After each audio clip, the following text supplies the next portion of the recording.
અભિનંદન.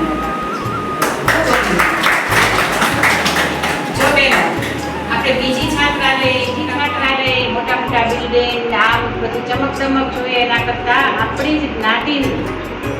જ્ઞાતિની દીકરીઓ માટે બનાવેલી આ છાત્રાલયમાં જ્યારે દાખલ થઈએ ને તો તમને એક કુટુંબ ભાવના લાગે. આ હોદ્દેદારો છે એની હૂંફ મળે અને જે જ્ઞાતિજનોની કેરથી આપણે ઉછેરીએ એમાં બહુ જ મોટો ફરક પડે. અહીંયા મામાએ કીધું એમ આ પાયું નખાણું ક્યારથી હું સંકળાયેલી છું તો મને ખ્યાલ છે. આ તમામ હોદ્દેદારો જે રીતે અત્યારે જહેમત કરે છે એમ જહેમતથી, અનુદાનથી અને આભાર દાતાઓનો પણ અને ભટ્ટી પરિવારનો પણ, તો આટલું સરસ આપણે બિલ્ડિંગ ઊભું કરી શક્યા છીએ એ સર્વ દાતાઓને પણ મારા અત્યારે નમન છે. મારે તમને જે